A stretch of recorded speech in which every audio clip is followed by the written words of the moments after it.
All right, let me give you three more things.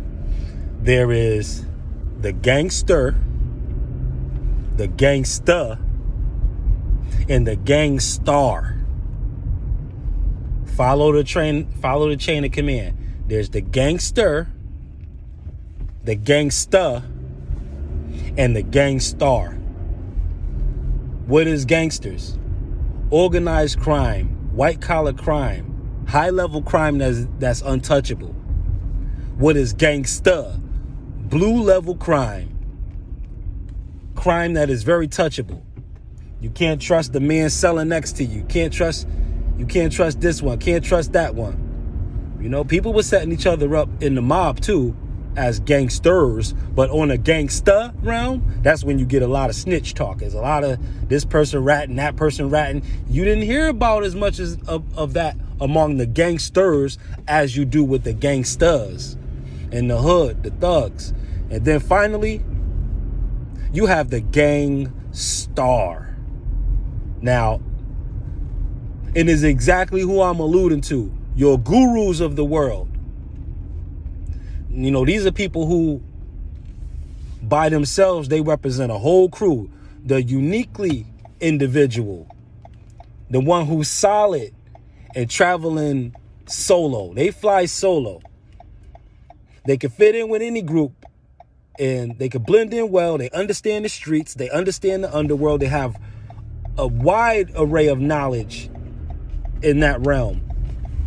This is a combination of both the gangster and the gangsta in the Gangstarr. Because when you listen to the lyrics of Rest in Peace Guru the Great, you could tell that he understood a lot of things on a metaphysical level, man. He was very, very high level, very, very high level. Pound for pound, Guru's one of the best ever. In any class, any time period. But what makes him the Gangstarr is he represented this duality perfectly of gangster and gangsta. It was enough hood city talk for it to be considered hood, considered ghetto. But at the same time, it was classy enough to be considered gangster. And even down to the dress code, you might see him in a gangster hat 1 minute, and you might see him in a hoodie with Timberland boots with the pant leg rolled up. Yeah, that was the era of the one pant leg rolled up. Very Enter the Apprentice-ish. You know, you have that going on, you know, in the same breath. So shout out to Guru. So this is, you know, you don't want to necessarily be a gangster if you don't have to. You don't really want to be a gangsta if you don't have to. A gangster. You know what I mean? I'm stressing the A at the end of it, gangsta, so that, you know, when you play it back, you'll get the difference. It don't just sound like I'm saying either a gangster or a gangster. Now, I want to kind of, you know, overemphasize, I want to overemphasize it a little bit so you can hear the difference. Oh, my bad. Oops. Although I don't think they could have pulled out from there, but yeah, never hurts to be kind and to show respect. Respect is the ultimate currency. Which is a perfect way to close this out.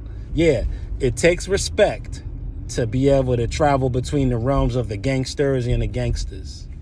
That makes you a gangstar. You starring in any group you come across, you the star. You're the what? The guru. Gurus lead groups. That's what gurus do. Look at how ahead of his time he was. When Guru was rhyming in those early days, there wasn't any gurus around, like motivational teachers. It wasn't too much of that going on like that. You know, you had to go, you know, hear the most famous out of the most famous. You know, you had to go hear Farrakhan or go hear this bishop or that bishop. It wasn't just all these teachers left and right like we got it now. We're in the age of the guru too. Gurus everywhere. Everybody a guru. But it wasn't like that when Guru was being Guru. So shout out to Guru. So you want to be the star in whatever gang of people you come across or mingle with, just know how to code switch and respect the duality, respect the polarity between gangsters and gangsters.